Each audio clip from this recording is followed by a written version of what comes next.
Magandang araw mga ka-stroke. For today's video ay meron na naman po tayong bagong tips. At ito po ay kung paano i-massage ang sarili at ang mga dapat i-massage kung ikaw ay tinamaan ng stroke. Ayan. So, samahan nyo ako at kung bago ka pa lamang po sa aking channel, please subscribe at huwag nyo kalimutan pindutin ang notification bell para updated tayo sa mga video na kagaya nito na lumalaban sa stroke. So, samahan nyo ako hanggang sa huli ha. Let's go! My Stroke Journey. Daily life. How to fight the stroke. And stroke recovery book. So, ito po ang unang-una i-massage natin. Ito po ay magagawa nyo sa inyong sarili. Do it yourself. Ayan. So, gamitin natin ng malakas na kamay, ang palad, at itapat natin sa ulo na tinamaan ng stroke, kung sa right side o sa left side. Ganito po. Ayan. Itatapat po rin sa may sentido. Tapos po, paikot na po pa ganyan po. Ayan. Ayan. Paulit-ulit po yan. Ayan. Ayan. Maraming beses na inyo pong gagawin yan. Ayan. Ayan, masahe po. Pero dun po sa mga hemorrhagic, alalay lang po kasi dyan po tayo tinahi. Sa tabi din ganito eh. Basta doon po sa tinamaan ng stroke. Kung ang iyong bahagi ng katawan na tinamaan ng stroke ay kanan, ay di kaliwang utak dito. Kung ikaw naman ay ang tinamaan ay ang iyong left side, ay di ang kanang bahagi ng ulo. Ayan, ganito po. Tapos pwede po nating ibalik. Ayan. Ulit-ulit lang po. Mararamdaman mo nyo po na siya nagwa-warm. Ayan.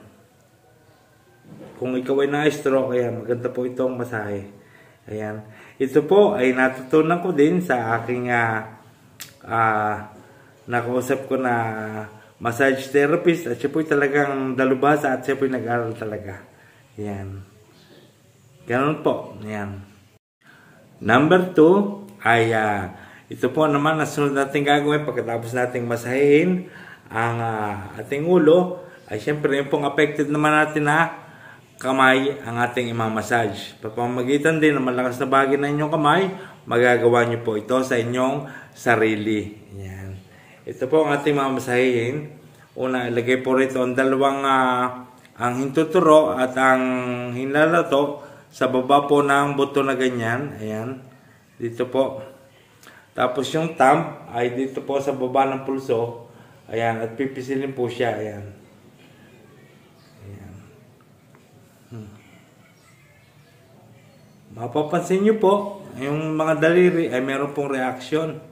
Ayan. Kasi po yan po ay nakakonect dito sa baba ng pulso. Ayan. Medyo madiin po. Ayan. Pero huwag kayong manggigigil at saka relax lang yan. Lagi ko sinasabi sa inyo yan. Paulit-ulit nyo rin lagi siyang pipisilin yan. Ayan. Maraming beses. Ayan. Hanggat hindi kayo nangangawit. Ayan. Napakalaga po niyan na napipisil, namamassage. Ito po. Pagmasdan nyo ang aking daliro, di ba? Parang alimango. Gumagalo siya, meron siyang reaction, no? Ito pala dapat ang pinipisil, mga ka-stroke. Itong baba na ganito, ayan, tapos yung dalawang daliri na hintuturo at hinalato ay dito po sa baba ng buto. Ayan po ang buto, dito po. Ayan. Tapos thumb sa baba ng pulso. Ayan, may reaction po, no? Ayan.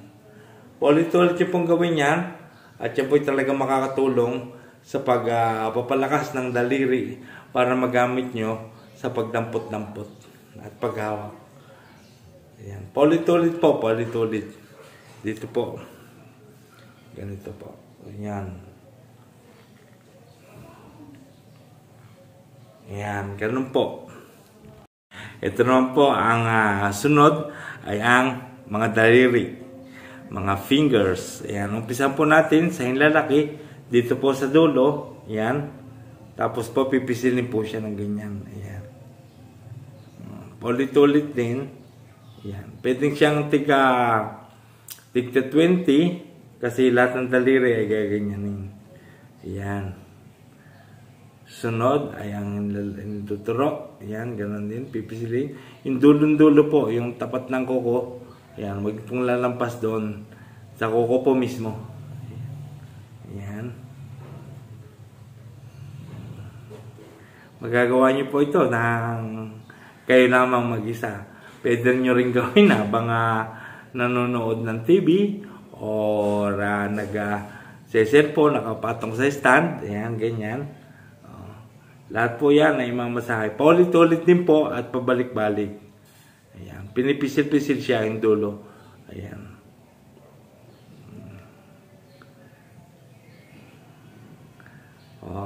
Diba?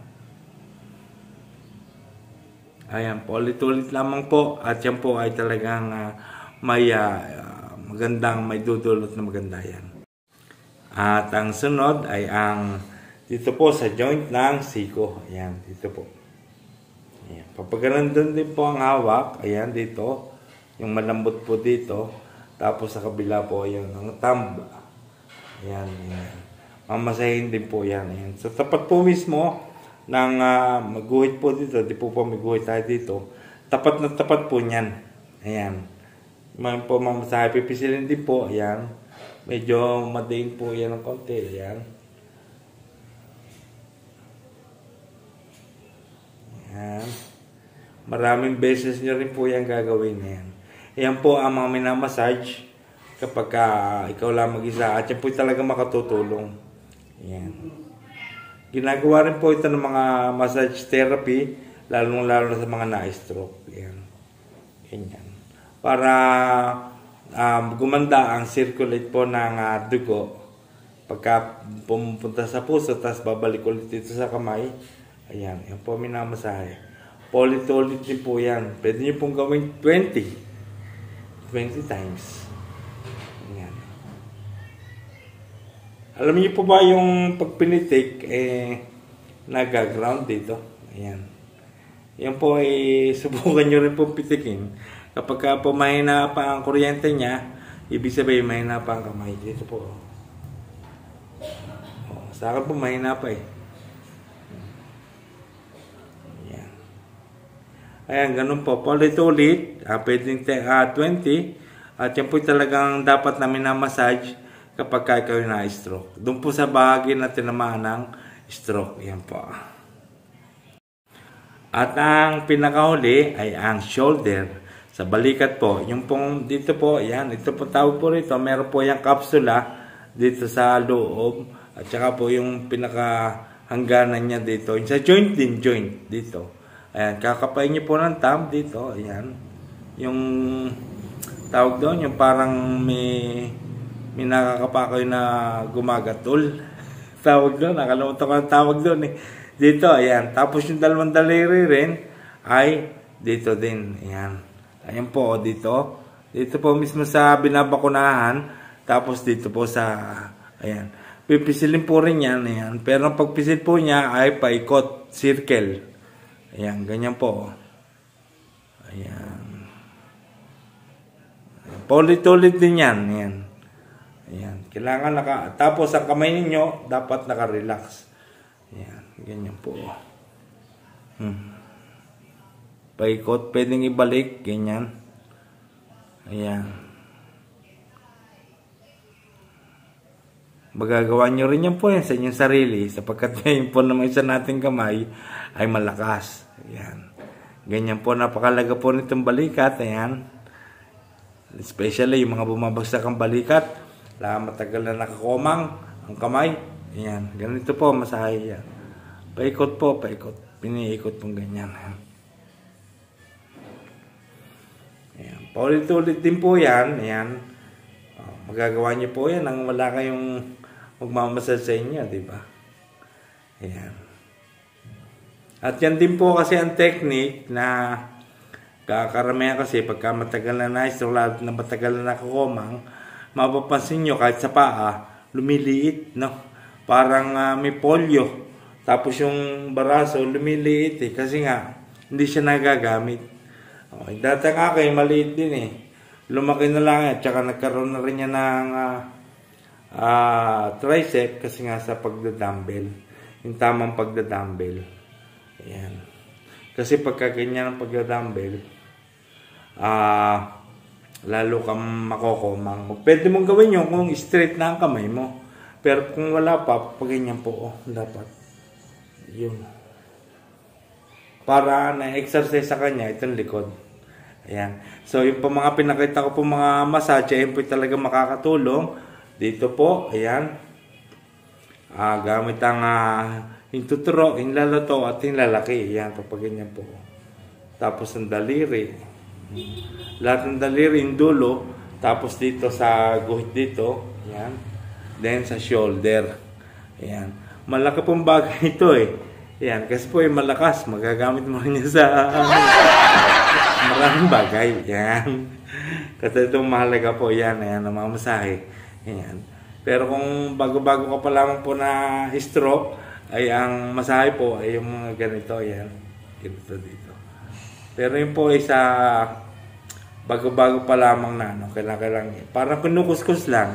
Pero yung pinakita ko po sa inyo ay talagang massage po yun para sa kamay, baraso at sa shoulder. Ayan. Para maiwasan din ang pagliit. Ayan. At makakatulong din para may galaw siya ng tama at magamit nyo. Ayan po ang aking tips sa massage.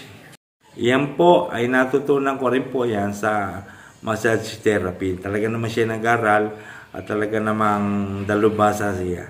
Talagang alam niya ang mga parte ng tinamaan ng stroke, ang mga dapat pisilin o i-massage. Kaya epektibo rin po yan. Kaya wag po kayo mag-alala. Lahat po yan ay dumaan po sa tamang proseso. Yan. Yan po ang aking masasabi. Kasi nga po, karamihan kasi sa ano, kaya ako lang naman tanong yun, kasi may nakikita po ako sa ibang mga na-stroke na yung pong kanilang kamay at paa, kapag ka pala hindi talaga nagagamit, ay lumiliit, pati nga yung paa, para may polio. Yan. Ang akin naman, pantay na nga ang paa, kaya nga lang, ako'y pilay pa din. Hindi pa rin maganda ang aking lakad, pero ako naman ay nakakahakbang na. Palibasa kasi lumampas ako ng 6 months, kaya medyo mabagal ang process ng paggaling. At saka isa pa, at least kahit naman ako'y matagal na na-stroke, ay ako naman ay lumaban pa rin at nakikita ko naman na talagang unti-unti rin naman na gumaganda ang aking katawan. At parang yung itsura niya ay bumalik na ulit sa dati. Ang balikat ko ay pantay na. Ang kamay ko ay tataas na maganda. Ayan. Nagagalaw ko na. Kaya nga lang, yung lakad talaga medyo matagal kasi kung ikaw ay babago-bago pa kasi nga ikaw na stroke at sa loob ng 6 months at nakita ka na gumalaw ang iyong kamay o kaya ang iyong paa, daliri, ay ibig sabihin nun ay ikaw ay may pag-asa ka makabalik ng 100%. Pero kung ikaw ay nakalampas na ng 1 taon na mahigit at ikaw ay ganyan pa rin na medyo komang pa rin at saka ang paa hindi masyado maigalaw, ayun po ay medyo may katagalan na, pero yan po ay ano pa rin natin, magagamit pa rin natin sa pamamagitan niya ng pag-exercise. Kailangan kasi ang ating katawan na tinamaan na stroke ay maging aktibo siya, maging active para yung pagdaloy ng dugo ay mabasang muli ng utak na tinamaan ng stroke. Ayan, so dapat po ay lagi siyang active, gumagalaw. At kung naigagalaw-galaw nyo na naman at na medyo nalakas-lakas na siya, ay yung gamitin ng gamitin. Halimbawa sa kung ikaw ay kanan, syempre, parang ikaw ay nagiging kaliwa na kasi lagi mong ginagamit ang kaliwa. Pero kapag gumalaw na ng maayos yung kanan, katulad ko, kay kanan, lagi ko nagagamit ang kaliwa kasi nga, nanghina siya talagang paralyzed siya nung na-exercise at gumalaw siya ng konti, nung gumagalaw-galaw na siya, ay nag-automatic kasi nga ikaw ay kanan bigla halimbawa may dadamputin ka, bigla mo siya maidampot kasi kanan ka nga nag-automatic nababasa ng naikukumand ng utak. Ayan. Kapag lagi mo pala kasi siyang ginagalaw at nasasanay, ay na ng utak, ganon, na babasa na ako, naikukumand ng utak na maganda. Ayan. Pero pagka yung mabagal lang yung proseso ng tamad ka mag-exercise, lagi kang nakaupo lamang, ay talagang matagal mag-komandang utak. Hindi niya agad binabasa pagka ganun. Nasasanay ng matagal. At yan po ay na-i-stack at nasasanay ng lagi nakaganyan. May mga nakaganyan na Ayan. Yan po ang iwasan natin. Pagka sinanay nyo ng ganyan, parang putol yan. Hindi nagagamit. Kaya i-exercise natin. Ayan. Practice makes it perfect. Tandaan po natin yan. Igalaw lamang ng igalaw. Yung po pala talagang technique yan. Tapos kung na-exercise nyo at medyo mabagal lang ang kanyang proseso ng paggaling, ay yung po mga pinakita kong masahe, ay yun po ay makakatulong para pagka nag-exercise ay makataloy ang dugo ng maganda. Yan. So, yun po ang aking masasabi. Malaking bagay po yan. Lagi po natin tandaan, exercise ng exercise, igalaw ng igalaw. At katulad ng sinabi ko noon, kung nakaupo ka man sa ganitong upuan, nakaupo kang ganyan, ay huwag kang magtatagal sa isang pwesto. Magpalipat-lipat ka, yung basta ikaw ay nagalaw. Kung may kukunin ka, kukuha ka ng unan, ikaw na kumuha, huwag ka nang iutos kung kaya mo naman. May walker ka naman, halimbawa may tungkod, gawin mo, gumalaw ka ng gumalaw. Yan ang masasabi ko sa inyo. At saka pagka nag-exercise din naman, at lalo na especially doon sa mga bago-bago pa lamang na na-stroke, ay wag po kayong mahihiyang magpaalalay. Yan. Kailangan may alalay, o kung meron man kayong walker, napakahalaga po na may walker Yung walker po talaga magsisilbing alalay mo yan. Especially sa pagtayo upo. Tayo upo. Yan. Exercise nyo po yan, tayo upo. Yan po ang nung ako bago-bagong na-stroke. Yan po talagang pinipilit ko, tayo upo, hakbang. Ayan. Yung may hakbang halimbawa kahit lata ng sardinas, ayan, hakbangan mo siya nang hindi mo siya matatamaan. Yun, napakagandang exercise din. So, papapakita ko po yan sa inyo sa susunod na video. Yan. At saka, maging active nga tayo lagi. Yan. Ikaw ay maging abala. Yan. Galaw ng galaw. Ayan. Yun yung hindi na-stroke. Diba sinasabihan ng galaw-galaw. Pagka ma-stroke. Ay, paano mga ikaw ay na-stroke? Bago hindi ko pa gagalaw. Diba? Ay, galaw-galaw. At pagka ma-stroke na naman. Diba? Dapat galaw ng galaw. Kung daliri na igalaw nyo ng konti. At pilitin nyo. Igalaw nyo lang igalaw at di ang gagaling kasi especially kung nakalampas ka na ng 6 months o may 1 year ka ng stroke, ayan po medyo may katagalan. Kailangan din po natin na matyaga tayo at hindi tayo naiinip. Ayan. Kasi po ay yan po naman ay magkakaroon ulit yan ng power. Kung lagi mong ginagalaw, kung medyo matagal, huwag ka mainip. Pag nainip ka, init lang ang ulo mo. Sisisihin mo na naman kung sino-sino. Maghintay ka at darating din ang araw para sa iyo. Ayan, sa atin lahat. Ayan, so maraming salamat sa panonood.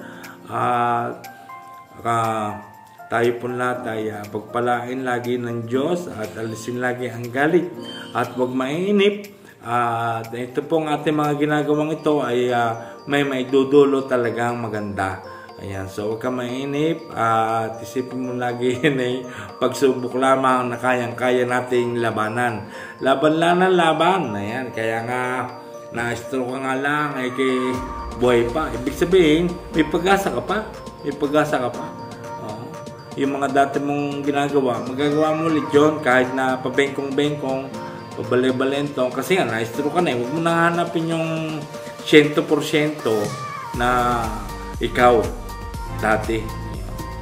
Kasi nga, hindi mo na magagawa yung mga dati mong ginagawa ng 100%. Ayan, kagaya ng mga pagpihit ng tornilyo, medyo nakakabugnot din. Pero yun ay dadating din ang araw na magagawa natin lahat yan maayos. Ayan, so huwag tayong mawawala ng pag-asa, ha? At huwag maiinip. Yan po ang aking masasabi sa inyo. Huwag tayong maiinip. Ayan. At huwag tayong iisipin na tayo talo, wala na tayong silbi. Hindi, ha? Hindi, malakas pa tayo. Pagka nag-exercise, ay babalik ulit ang iyong lakas. So, maniwala ka. Gawin mo lamang ng gawin yung mga exercise na pinapakita ko sa inyo, at dapat yan ay merong routine. Ayan. Hindi lahat ng nakita nyo ay gagawin nyo sa loob ng isang araw. Hindi, set by set. Ayan. Halimbawa, kung sa kamay lang. Sunod pa, ayan, ganun lamang. Per set yun, per set. Ganun po ating gawin. Ayan. Yun lamang po ang masasabi, mga ka-stroke, mga kapatid.